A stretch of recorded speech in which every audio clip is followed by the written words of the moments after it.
Time to talk Florida State Seminoles and transfer portal quarterbacks.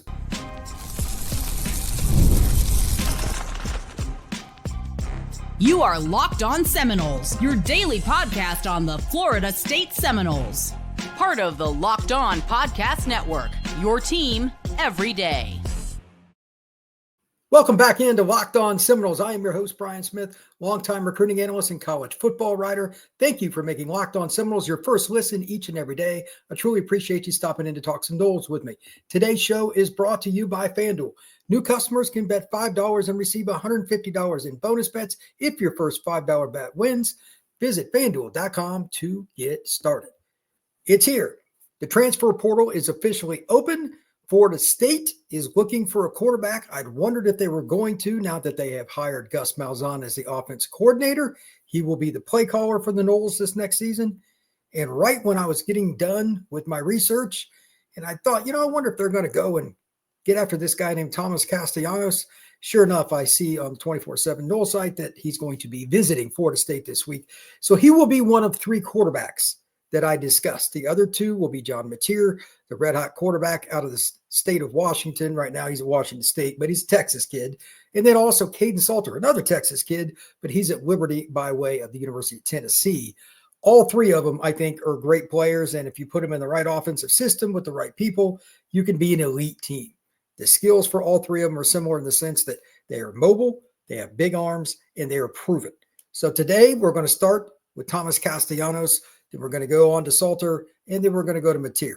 Note, Salter is also going to visit Florida State this week. I have not heard if Mateer is, but he hasn't officially jumped in the portal, so that's a little more difficult to see, and he might end up being the most prolific guy to go after in terms of all the NIL money. So, number one today, I was going to say, does Florida State need a quarterback? I was going to start the show that way. Well, obviously, they think they do if they've got two guys visiting. So, really, right in the beginning of this show, I'm just going to say, I'm going to skip over that. We're just going to jump into Thomas Castellanos because they believe they do. It's ironic that they're going after him because I used to cover UCF and I went to see Thomas play in high school. He's a kid I saw play at 7-on-7. I have a lot of dialogue with him. So I want to share a couple of stories about him, go through his stats and his progressions and why he would be a good fit for what Malzahn prefers to do. Number one, he's from Waycross, Georgia. It's a program up there in Ware County that it's important for that community to rally around football. Friday nights there, it is lit.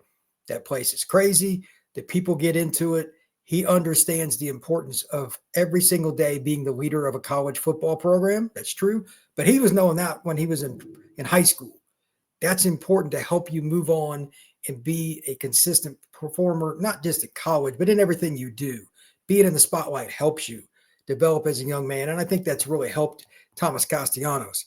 Two, Florida State, Clemson, Georgia, several schools wanted him out of high school, but they wanted him as an athlete or like receiver, DB, running back. I forget which one it was Florida State wanted him for, but he was ardently recruited. And I saw him play in 7-on-7 before I ever saw him put on the pads at Ware County. And I'll be honest, he was one of the best corners I saw in the country that year. But he was just totally steadfast on playing quarterback. So he ends up going to UCF. Doesn't get a play early. They take a transfer quarterback, and he vamooses, heads to Boston College. His sophomore season, this is a kid that ended up playing right away. And if you remember back, Florida State almost lost to Boston College because Castellanos absolutely tore them apart running and throwing. I remember telling people before that game, I know it's Boston College, but they better not take this game lightly, which Florida State 100% did. And that's why he almost beat them. They didn't have anywhere near the same talent level as the Noles, but he broke contain over and over and hit a couple of big passes. That's what the threat of a mobile quarterback can do, and Castellanos is the best. Now, we get a backdrop of him. This is a yes sir, no sir kid, typical Georgia young man. He will fit in at Florida State, no problem, if that's where he decides to take his talents. With that being stated, the 24/7 Noles site, this is not like saying, hey, he's coming to Florida State. He's going to visit this week, but he is also going to visit other programs. Right now, looks like Vandy and Mizzou. Two things. Vanderbilt is interesting because if they're going to continue with the same philosophy, and I saw Vandy play Auburn this year, he would be a good fit there. But do they have a lot of NIL and stuff? I don't know. That school's got tons of money, but are they invested in football? I'm curious of what Castellanos thinks. Missouri, on the other hand, just lost a senior quarterback, a graduate student at that, and Cook played there for 3 years as the main guy. They are coming off a season where they didn't meet expectations, but they still went, I think, 9-3. They won a lot of games close. They were ugly in a lot of the ways they won. But whatever their record was, they didn't meet the expectations of their fans, and they had some ugliness to their offense. They were up and down. They want a playmaker, apparently, if they're going with him, because, well, Cook could run. Castellanos is a totally different guy. So I think he would fit in there. That's another blue-collar school. I think he would do well there academically, socially. He'd be fine. But there's one huge difference with Missouri compared to Vanderbilt in football. NIL there is enormous. So I think they would end up being, in my opinion, the biggest burden for Florida State to overcome in signing him. Now, as a player, let's just start with the obvious. If Thomas would have decided to have played baseball, he's the guy you could have put at the hot corner at third base because he's got a cannon for an arm. Not a good arm, a cannon. 5'9", 200 pounds, but he is built kind of like a prize fighter. He is absolutely yoked, and he's a kid that just physically, you can see why Georgia, Florida State, Clemson wanted him to come play one of the other skill spots. His biceps are like my legs. He is put together. He really enjoys lifting and working out. He's all into it. I think he will be a fit. Now, statistically, it's been kind of wild what he has had because I'm not really sure why O'Brien, who's the new coach at BC, he just couldn't help himself. And I knew he was going to do this, try to make him more of a pocket passer. He is not a pure pocket passer. He is a move the pocket option RPO guy. Bill doesn't want to run that offense. So the fit was bad. Thomas left after, I believe it was 8 games. Here are the numbers. 99 to 161, 61.5%, 1,366 yards, 8.5 per, 18-5, which isn't bad, but there was something there difficult between the two for him to not be happy, and he got benched at one point. I don't know all the specifics again, but it is what it is. Now, here's the other part. Third downs, he was pretty good. 32 of 55, 58.2%, 411 yards, 7.5 per, 4 touchdowns, 1 pick. Pretty good. 12 out of 17 on those third downs that you just love to pick up and just annoy a defense, the 4 to 6 yard areas. 12 out of 17, 70.6, 175 yards, 10.3, 2 touchdowns, 10 first downs. So he was a pretty good player. But everything I've ever been told is O'Brien is not the easiest guy to deal with. I remember a famous scene where he was the OC for the Patriots, and him and Tom Brady are just MFing each other. And they got it on tape, like they were just in each other's face. Like it was close to you're going to see a fight as you're ever going to see between a coach and a player. So he's just not, everybody I've heard talked about, he's just not a nice guy. Maybe he rubbed Thomas the wrong way. I have no idea, but he didn't stick around, and now he's back at the portal. But those stats are just part of what he can do. As a runner, they didn't use him properly this year. He ran for like 200-some yards this year. But in 2023, his sack-adjusted yardage is 1,222 yards, 5.9, and 13 touchdowns. RPO, quarterback draw, quarterback counter, quarterback lead, just making guys look stupid in one-on-one scenarios. Like legitimately, he could move to tailback right now and go start at half the schools in the FBS. So if you're going to come after him, you have to break down and make the absolute prototypical perfect tackle, because in space, if he sees you, it's really hard to get a good square shot on Thomas Castellanos. You pretty much have to guess. He is elite twitchy. So I think that's also hindered him in some senses because his footwork is not always consistent as a passer, doesn't always keep his eyes down the field. But when he does, he's got touch. He's really developed on that. When I saw him younger, he didn't have a ton of touch. He didn't throw anything besides a level 1 or level 2 ball all that consistently. Occasionally would, but for the most part, he had a heater, okay? And occasionally he might throw an off-speed pitch, but for the most part, it was the fastball coming 96 mile an hour. Now, the other thing with him, when he leaves the pocket, Thomas is surely a threat to the run to football, but he can throw it on a dime, whether it's a heater or he can lob it, and he will throw across his body. He can change his arm delivery and make a really good throw. That doesn't mean he's nowhere near a finished product, even as an RPO kind of quarterback that fits Malzahn's system. With that being stated, the difference between what Gus wants to do with him and what Bill wants to do with him, there's only one choice between the two that fits Thomas, and that's Gus. Thomas is not a guy that's running an NFL scheme. Like I have no idea why Bill tried to do what he did with him this year, and they ran some RPO and some stuff, but they didn't run him enough. 200 and some yards rushing is just not enough for a guy that is good enough to be your best athlete on the entire team. You can dot the I at Ohio State. He's that kind of athlete. So I also think that you're going to see him take another step with another spring practice, again, wherever he goes, and all the things that he needs. So if Florida State got him and they get him through spring, it would be great because then Luke Kromenhoek wouldn't have to be the guy. At the same time, it doesn't matter who else it is, but no freshman or sophomore should be the guy at Florida State, barring it just being an unbelievable player. This could put things in a good spot because Thomas has one more year, and then he'll probably try to go to the NFL in some capacity is my guess. But I believe he has 2 years of eligibility. I think he redshirted his freshman year technically at UCF. But whatever the case is, I imagine this to be a one-year deal. We'll see. At that point, you take what you get. But Florida State would be getting, quite honestly, about as good a fit on the field, knows the offense already because he knows Gus. A great guy. He would fit into the Florida State culture around this town. The area where he's from is not a whole lot different than the panhandle of Florida. So I think this would be about as close to a home run for what Florida State could get for a year. Now, the first question everybody's going to say is, could we really win with them next year?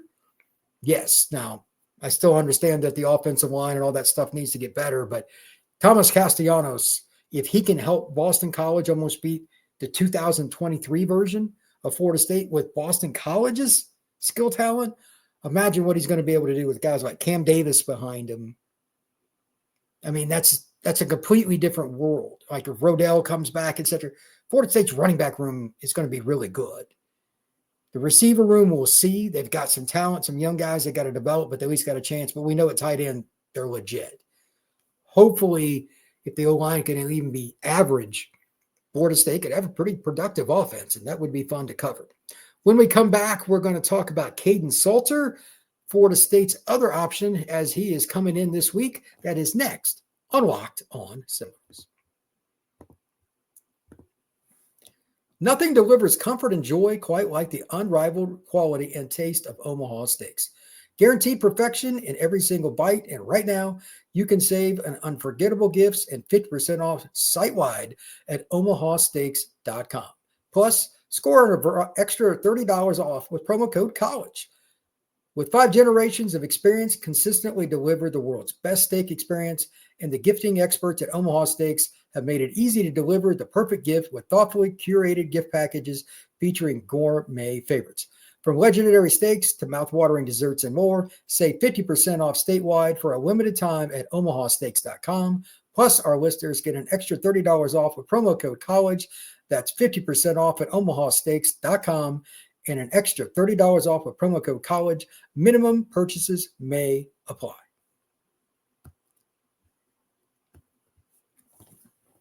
Kaidon Salter. This is another highly touted run-pass quarterback, this one out of Cedar Hill, Texas, the greater Dallas area, originally signed with Tennessee. After a year, he left there and went to Liberty. In the last few seasons, he has been a really, really unique football player because you don't think of Liberty as a program that's big time and it's going to make everything just go right offensively. That's a school that gets thumped by everybody, right? Well, not really.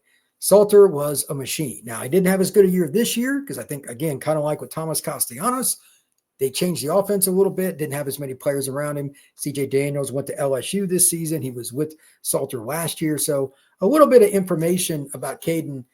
He has the arm strength. I don't know if he quite has Thomas's arm, but it'd be pretty close. And he also has, quite honestly, just the ability to let it go. It has a natural delivery. He's really fun to watch throw the football. Not just a guy that's a runner throwing the football. I mean, he's a natural quarterback too. So it's interesting. He throws the deep ball constantly. He wants to take shots. Throws it more probably than just about anybody else. It's what I call a feast or famine quarterback in that regard. He's going to have little more of a lower percentage because of it. But as well as Kaidon throws the football beyond 20 yards from the line of scrimmage, it's hard not to want him to throw some of those. Really good at the rainbow pass. He will absolutely zip one in there on a level one ball. And occasionally he'll try to fit one in between the safety and the linebacker too. He understands the levels. Experienced guy. He's going to be a fifth-year senior wherever he goes next. Really talented. So here are a couple of the things I wrote down watching film beyond the stats. I really like his natural motion. It's calm. He has set feet. He doesn't rush his throws.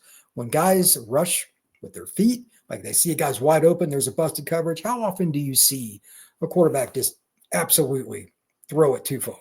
We've all seen it. I've seen guys throw it into the band on a game-winning throw. It happens.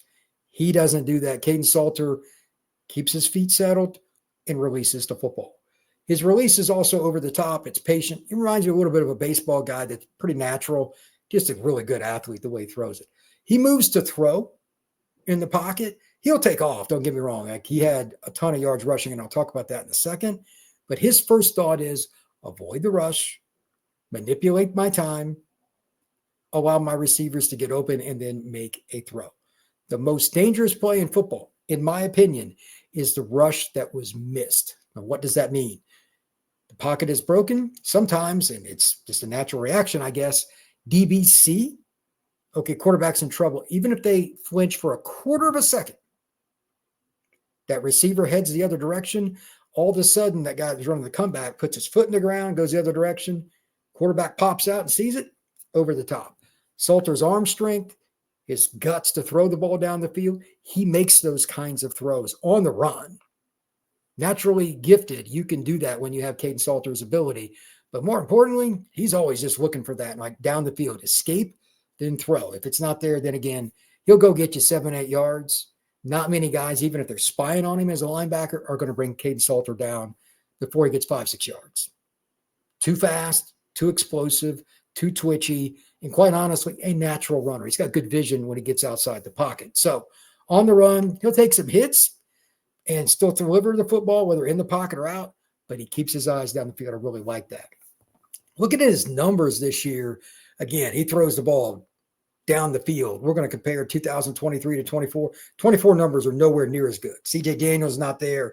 They didn't have as many weapons, but 147 to 261, 56.3%, 1886, 7.2 yards per, 15 touchdowns, 6 interceptions. He still protected the football pretty good.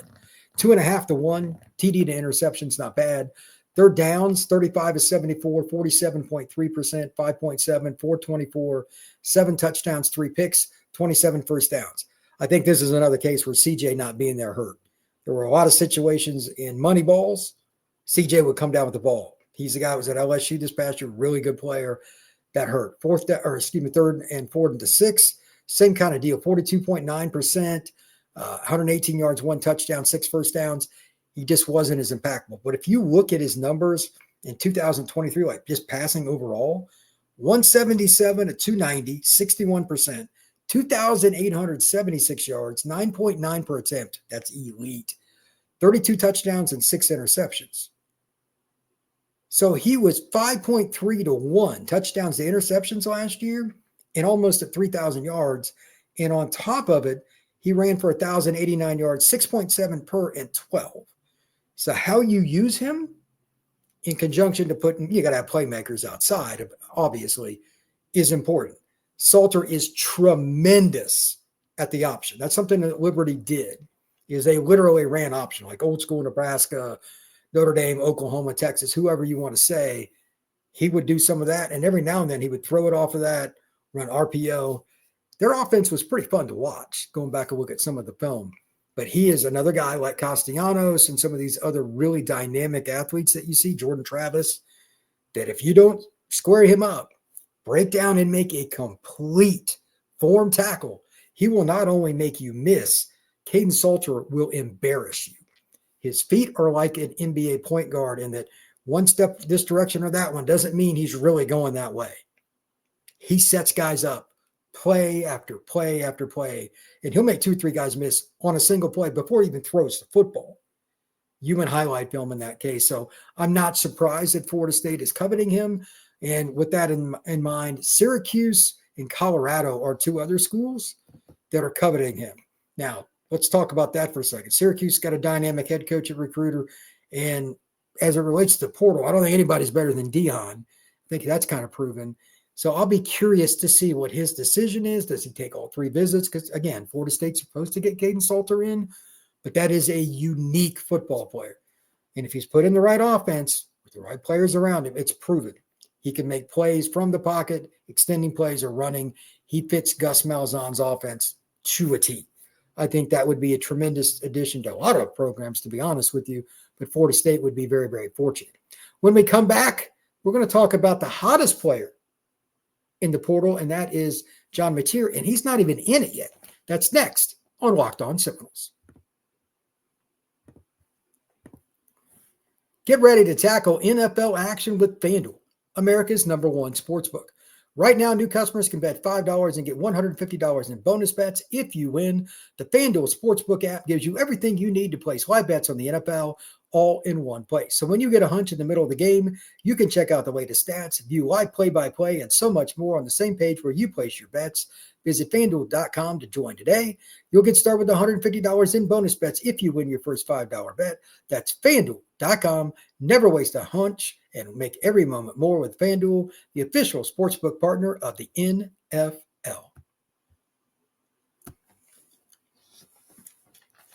If you want the true sense of what a playmaker is,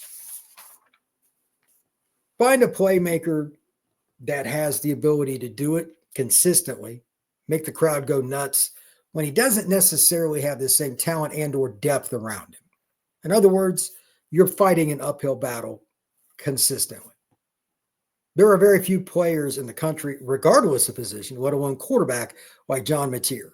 I knew he was good, and I'd seen highlights and I'd seen some stats, but the numbers that I'm going to give you, and I'm going to give you a bevy, do not do him justice.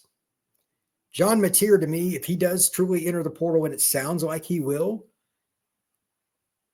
is probably the #1 player by a mile because of his all-around ability. Like, it's ironic. He's from the same school now, Washington State, that Cam Ward was. So it'd be 2 years in a row Washington State has a great quarterback. So whoever that coach was, I forget the guy's name, that just signed with Oklahoma to be their OC, that guy can coach.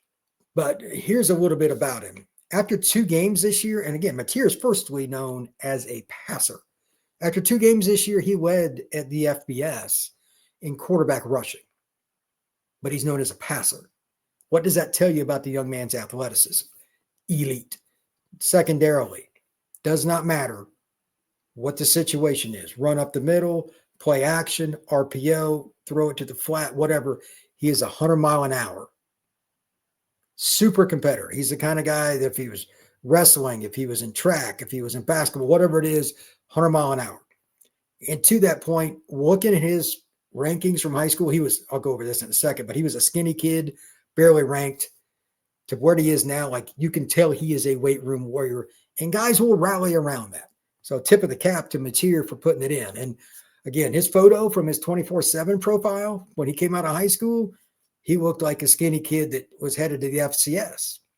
But he's from Little Elm in just outside Dallas. It's a prominent area. Quarterbacks in Dallas, there's always quarterbacks coming out of there. But he was, according to 24/7, the composite had him as the 1,766th player, and 247 themselves had him as the 124th quarterback and 248th player in Texas. Obviously, he has developed. And this is why I always say, you just don't know with quarterbacks. Development after they get to college is the most important ingredient, but of course, you can't grade that. This kid was just a late bloomer, and he has went nuts. So here are a few things to know about John Mateer. 6'1", roughly 220. Straight ahead speed is elite. And believe it or not, even though he's roughly 220, he'll put his foot in the ground and make guys miss. He is very natural in terms of one-on-one. If he sees it in front of him, not easy to tackle. He's not quite the athlete that Salter is, or maybe Castellanos laterally, but he's not far from. Like, he's really good. He could play some running back in college. I really believe that. And he's 220. The only thing I really worry about with him is he needs to get down more. He is a physical kid, and to be honest with you, I respect that.